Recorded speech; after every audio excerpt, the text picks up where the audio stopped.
Welcome back. I do apologize. It's been a while since my last video. I've had this lesson done. It was just a matter of finding time to record. I eventually gave up on trying to doll myself up, as you can tell with my no makeup face. Please don't mind it, even if it looks a little bit scary. It's not that bad, right? Like, please be nice to me. Anyway, let's get started. I do apologize in advance. There is a lot of content in this lesson. I am going to try really hard to keep this as short as I can, but there are a lot of things that we need to discuss. So first, let's talk about holidays in Japan. There are a lot of holidays that are celebrated all over the world, US and Europe and Japan. However, the way that they're celebrated varies.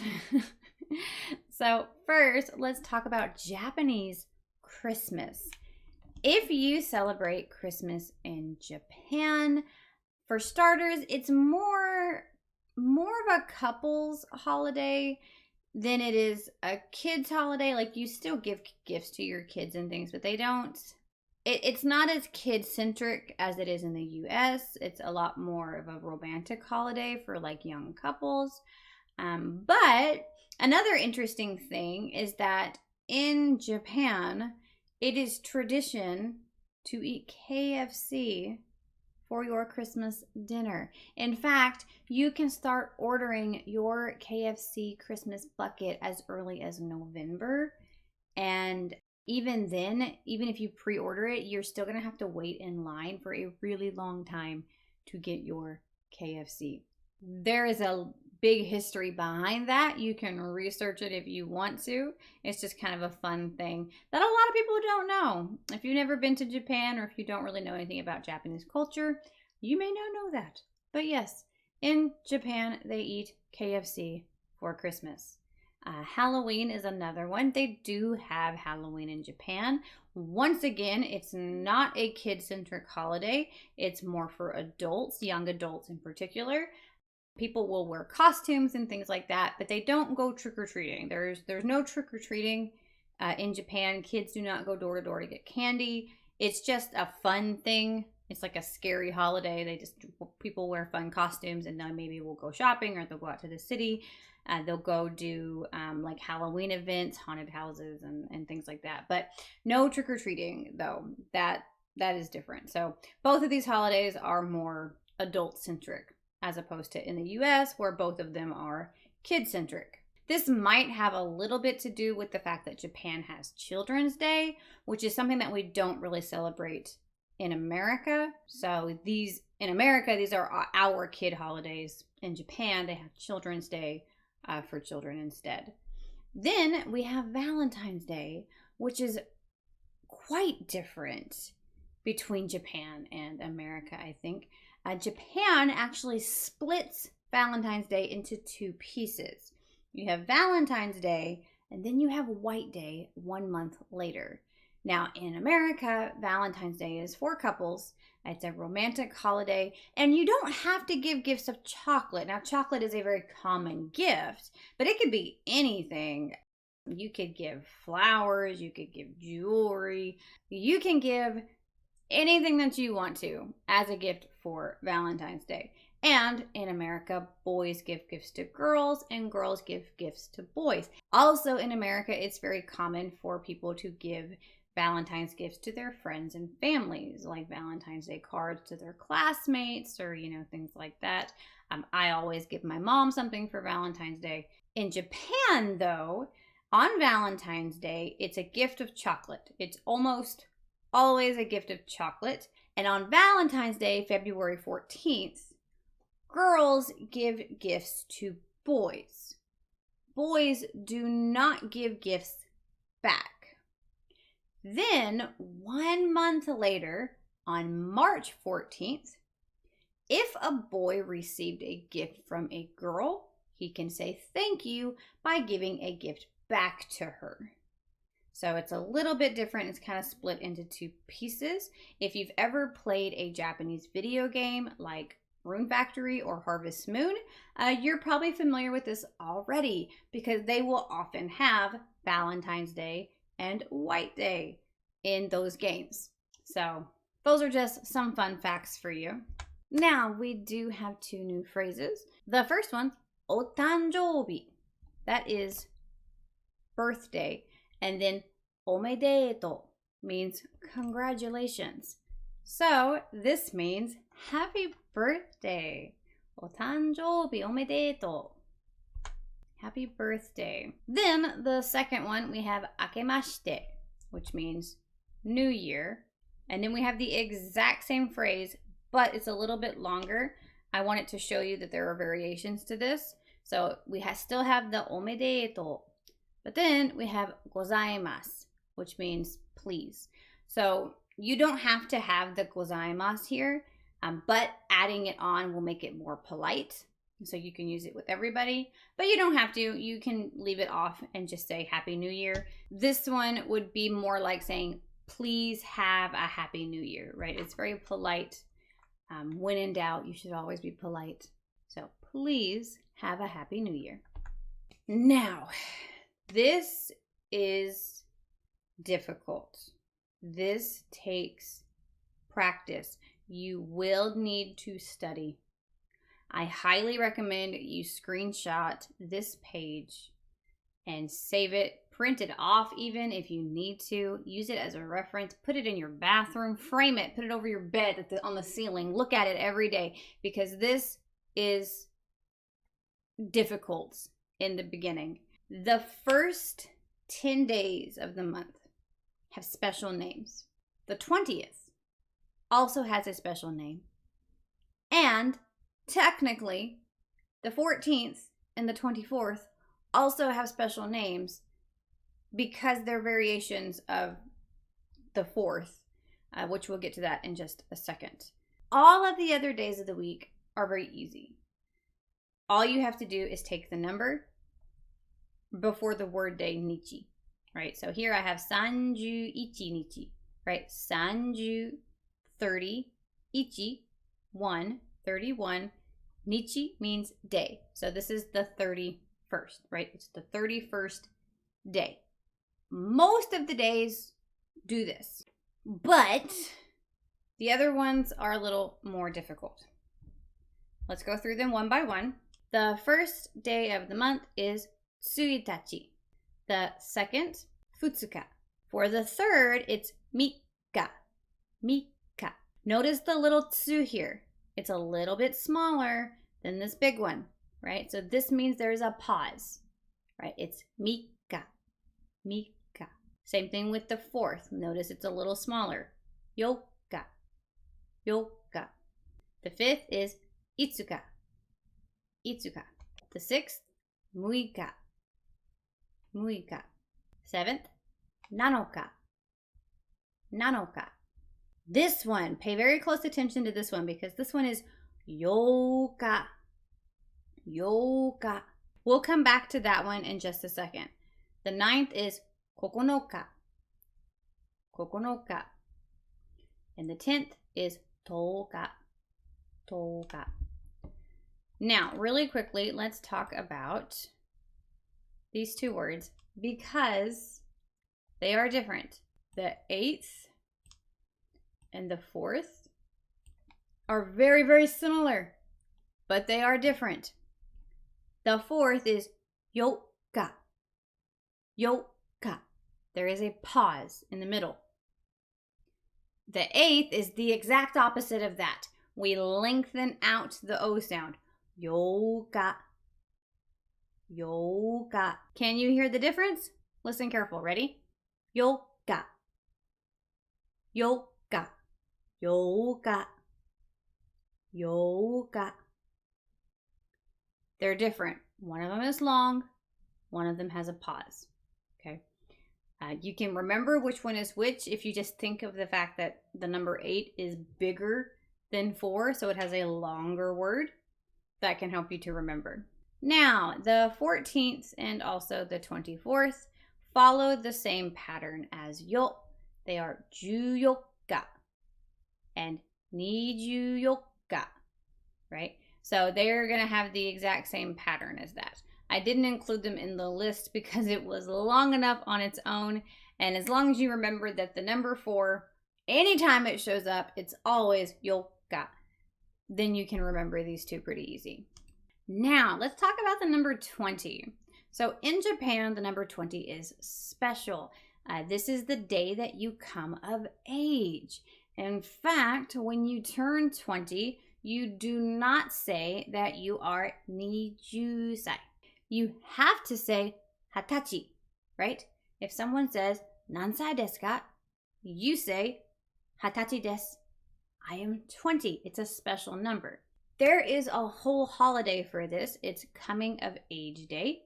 It is the second Monday of January, and it's for people who will turn 20 between April the 2nd of the previous year and April the 1st of the current year.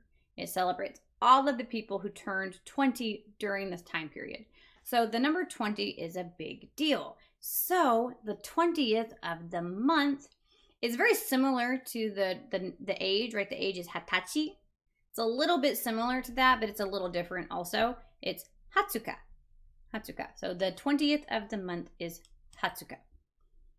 All of the other days are easy. You just say the number plus nichi. Note that none of these get nichi. They don't. Because they're special, they don't get nichi. The other days get nichi. So it's tricky. It's complicated. But you can do it. You got it. It takes some practice, but you got this. Now, let's talk about the difference between Gatsu and Getsu. The months in Japanese are very easy. All you have to do is count them and put Gatsu. What's confusing is that we also have a phrase Getsu that has the exact same kanji reading. And when we talk about next month, last month, whatever, we'll talk about those more in the next class. We're going to use Getsu for those instead of Gatsu. Now, by now, you know that I'm a huge fan of George Trombley. However, he was once asked, why do we say Getsu instead of Gatsu? And his response to that was there was no reason. It was just because it was a different way to read the kanji. However, there is actually a reason for why we use Getsu instead. So, Gatsu is only used when we're talking about the name of the month. So, Ichigatsu is January. It's the first month, January. When we use Getsu, Getsu is for counting. Right? So if I want to count a duration of months, or if I want to say next month or last month or the month before last or any of those types of things, that's counting, right? I'm counting months. I'm using a timeline. I'm going to use Getsu for those. Gatsu is the name of the month. Getsu is the counter word for the months. So anytime you see Gatsu, it's going to be the name of the month, right? Ichigatsu, Niigatsu, Sangatsu. I don't have all 12 of them here because they're really straightforward. Once you know how to count and you know the numbers, you just put Gatsu after it. That gives you the month. So Ichigatsu is January. Shi is 4. Gatsu is month. 4th month is April, right? So it's easy peasy. You don't have to think about this part too much. I mostly just wanted to point out that these two words are different so that you don't get confused later on when you start saying sometimes there's a Getsu, sometimes it's a Gatsu, right? So we are briefly going to introduce the past tense, starting with the past tense of des. So to make des past tense, we're going to change it to deshita. So it works exactly the same way as des, it just is in the past. Instead of meaning is, am, and are, now it means was and were. So if I say, inu wa kuro deshita ka? いいえ、灰色でした。What does that mean? Let's think. 犬は the dog, 黒 black, でしたか was it the dog? Was it black? いいえ、灰色でした。It was gray. We have a new word. It's itsu and it means when. So here at the bottom we have お誕生日はいつですか? When is your birthday? Pretty straightforward, easy peasy. Now, let's practice reading some dates. 何日ですか? What day is it? What day is it? Are you ready? Take a minute and try to read it. What do you think this means? 24 日. Right? This is a little tsu. 24日. Which one is 4日? What do you think? 24日. The 20 here is a big hint. It is the 24th. Okay, how about this next one? 11日です. We have nichi here, so it's a normal number. It is the 11th. How about this one? Now we have 今日は1日です. We added a topic. The other ones had an implied topic. This one's added the topic 今日は. That's today. Speaking of today. 1日です. 今日は1日です. What is 1日? It was one of the special ones. But which one? Think about it. It was the first, right? Today is the first. Okay. Let's try some past tense ones. This one says, 昨日は何日でしたか? Right? The only thing different here, we've added 昨日, which means yesterday, and でした. Right? でした is past tense of です. So, what day was it yesterday?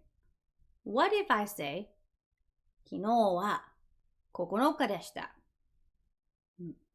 Speaking of yesterday, what day was it? What do you think? Which one is 9日? It's the 9th. Yesterday was the 9th. It's exactly the same, except instead of des, it's deshita. How about this one? 昨日は6日でした. Which one was 6日? I know it's tricky.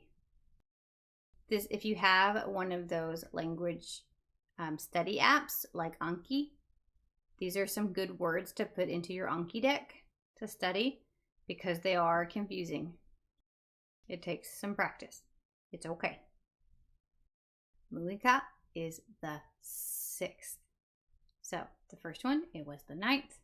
Second one, it was the 6th. Yesterday was the 6th. Okay, this is another one of the special ones.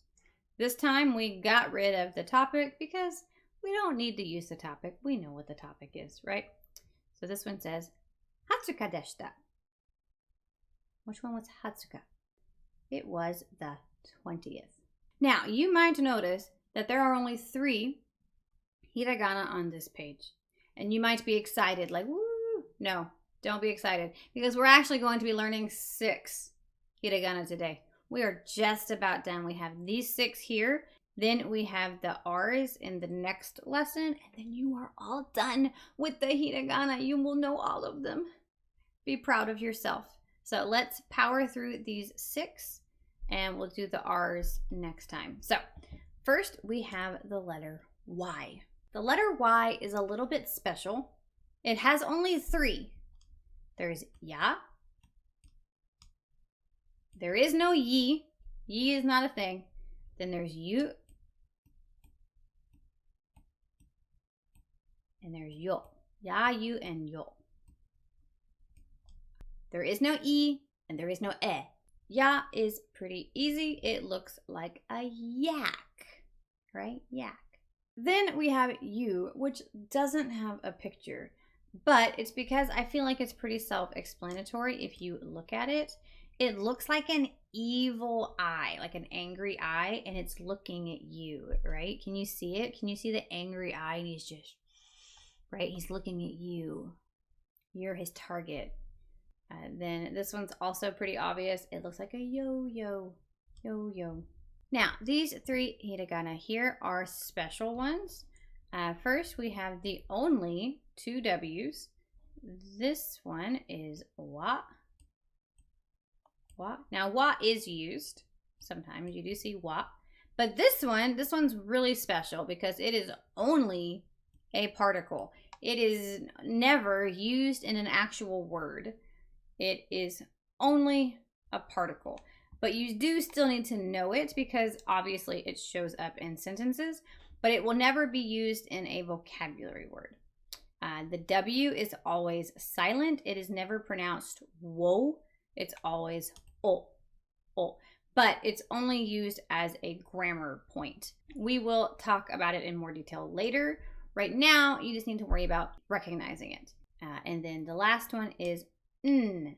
It is literally just the letter N. It is the only hiragana that is a consonant all by itself.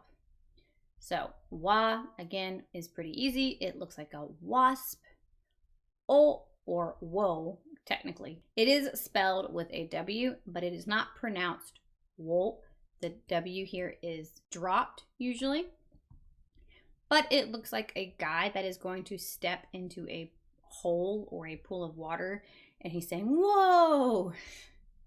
And then the N is really, really easy. It just looks like a letter N. Let's quickly practice writing them. I know that this lesson is getting really long.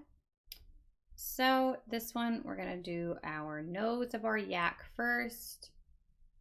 Then, this part's funny. We're gonna actually do his first little horn over here. And then this one's last. I know it's weird compared to the other ones, but that's why we practice. So let's do it again. Curve it, do your horn, and there you go. Yeah, yeah. Then we have you. You're gonna come down, take it up, come around, and bam. Then draw your spooky eyeball, your pupil here. One more time. And draw your spooky eye.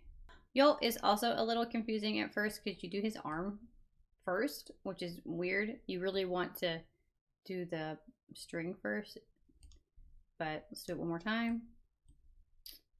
Come down, and there you go. Yo, yo. Then we have wa. Wa is another fun one. You draw the body of the wasp first, and then you do a Z. Boop, boop. He's got a big butt. One more time. Draw your line. Zoop, zoop, big wing, I guess. It's his wing. It's not his butt. It's his wing. Wah, wah. Then we have O. Come over. Draw his head and his feet like the letter H. And then the hole he steps in. Okay, do it again. I apologize. I'm doing it a little bit messy today. I am using a computer mouse. Just as a reminder, if my handwriting is not as pretty as you would like it to be, I am using a computer mouse to do this, but I am trying to rush it just a little bit because I know that this lesson has been long. Okay, last one. You're just gonna come down. It's almost like an H. It's kind of slanted, comes up, and then just like that. It looks like an N, but it's a little bit taller than normal. Okay, now, compound hiragana. The hiragana characters ya, you, and yo can be added to any of the I characters. So that's going to be ki, shi, chi, ni, hi, mi, ri, and also all of the variations of that, like pi, or beat, any of those, also They also work. So we can add the ya, yu, and yo to them to make a compound hiragana. The second character is always going to be smaller than the first character. Now I want you to look. These are not compound. These are the exact same letters, but these are compound. Can you see that the second letter is smaller? So let's go through the pronunciation really quick. So this first one here would be ni, ya, ni, ya. That's what that would be pronounced as. Ni, ya, ni, ya, ni, ya. But this one is a compound word, and it's nya, nya. The I is gone, nya. It combines it. The Y replaces that last I sound. Same thing with the next one. This one would be chi, and then you, chi you, chi you.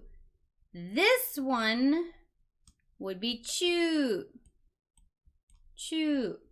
It's different. Let's try this one. This one would be mi, yo, mio, mio. But this one is myo, myo, mio, myo. They're different. So pay attention to if it is small or not. Those are compound hiraganas.